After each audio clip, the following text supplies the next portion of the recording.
Welcome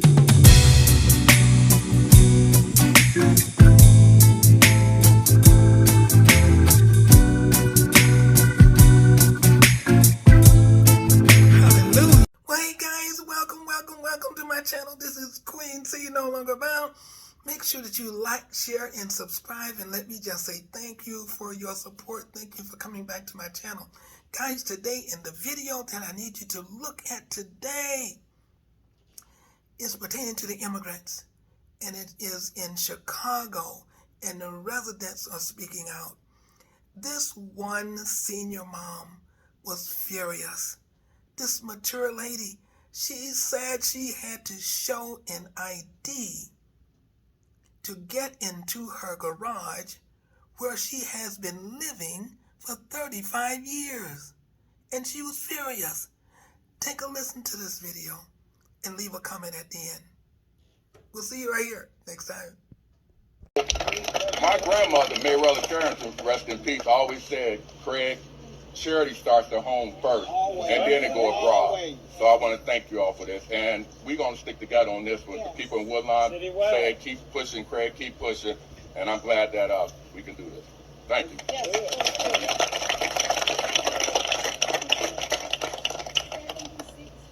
Good. My name is Tyrone Muhammad, Executive Director for Ex-Cons for Community and Social Change. So I won't even focus on the issue that they focused on.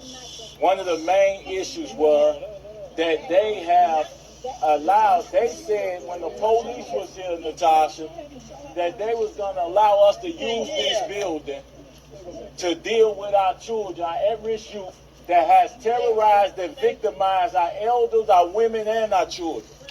To use this facility to also have a safe space for our children to work while the police was training. I say that didn't happen.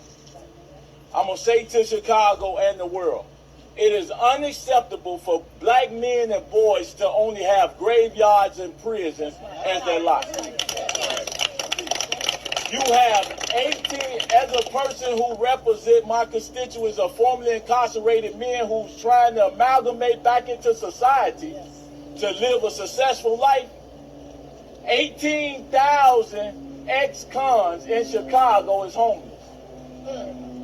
And we have a whole state and a whole city that talks and profess public safety.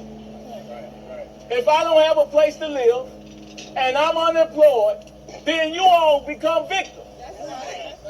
So we don't even solve the issues of homelessness for our returning citizens. Yet we want them to amalgamate back into society safety. I'm starting to believe that terrorism in our community, along with redlining and Jim Crowism, is encouraged. We perform acts of bravery, formerly incarcerated men, and those that's out here serving and doing violence intervention. I'm telling you, this shouldn't be a big issue, but it is. We take guns and bullets off the streets, and it don't even make the news. Yeah. It don't even make the news. But this is a national issue. For who? We can't continue. We are at war, people. Our communities are at war. They are violating our communities, and we asking that we across the country, we asking and we're demanding for office of Black America, or whatever you want to call it, to deal with issues like this. So I'm gonna fall back and come on, Mama. Can y'all ask the lady ask some questions? Yeah. Okay. Speak loud, Mama. Hi, Yeah. everybody. Hello. I live across the street. Okay. 7644. Been there 35 years, okay? Today I came home from doing my shopping.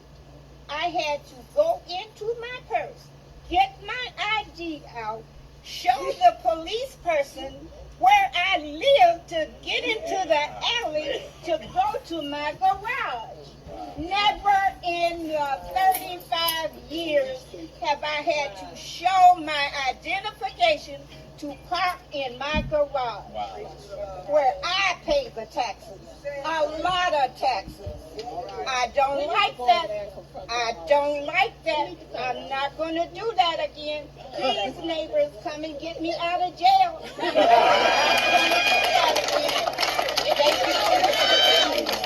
A hearing tomorrow or Monday. I've spoken to the clerk of the judge who will hear the case that's been assigned the case, and I believe that Natasha's giving you a copy of the case. Can you explain the grounds of it? Sounded like a portion of it has to do with the lease, the Chicago Public Schools in the city. Correct. So part of it is a technical argument on zoning and the lease that we believe it's a violation of the lease. Well, that the lease is meant for a certain purpose, and now we're going outside that purpose. That the lease is a contract, a legal document, and they're going outside the terms of the legal document, number one. Number two, it's a zoning issue that this is not zoned for residential housing. That's correct. That's correct. And so we're violating the housing laws. Now, if one of the groups here said we want to house at-risk kids, we want to house homeless people, they would be stopped. They would not be allowed to do it. And I also want to say, I know that some of the progressive aldermen and elected officials are my friends. Some of them will criticize this, but they're not taking the refugees. That's right. They're blocked. So they're NIMBY progressives. They're hypocrites. A lot of the so-called progressives and socialists and who voted on things like this, and I'm not against it, I'm for it, but I believe that the cost is way too high for the city, and the city that's budgetary issues are too high.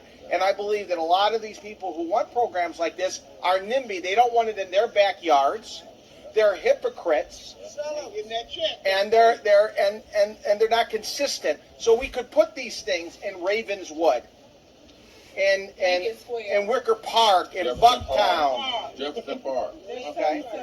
That's one quickly, since the meeting of last Monday, what is the latest response that you're getting from the city and the mayor's office? We reached out to ask, is this location still on the table? We have yet to hear back. What is your understanding? My understanding is going pretty fast. I'm hoping our TRO has slowed it down a little bit, but the city has not talked to us. And I think that's one of the problems with the city in general and with this mayor in particular, and this process and these officials in particular, is they're not getting community input. They are not getting community involvement. You need involvement from the community. There are communities that I'm sure would be better conducive, that might speak the same language or have a similar culture. But you're putting people in high crime, African American communities that are already starved for resources. And a community that's fearful, they're already being pushed out, and statistics show they are. Now, one could say that's on purpose, one could say that's not on purpose. It's called systemic racism. But whatever it is, that's a legitimate concern of the residents. It's a flaw in the system that continues to create these types of barriers and outcomes for black people. That is called systemic racism. We've seen this before. We've seen this tune over and over again. What we need to be doing is calling for an immediate stop of all. That's what we've done with the TRO. Well, the TRO only deals with this school. That's what we're clear. We're only talking about that. Legal involvement only talks about this issue in terms of this school. Other areas may be better. Other communities may be better. And other communities may be more conducive, may be safer. They may be better locations.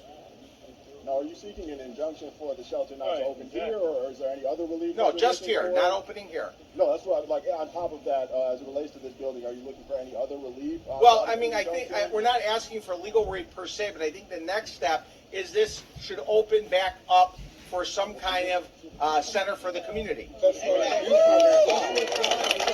Whether it's a youth center or a senior center, a youth center or a senior center, or it could be both. It's a large building. You could have seniors, have for youth.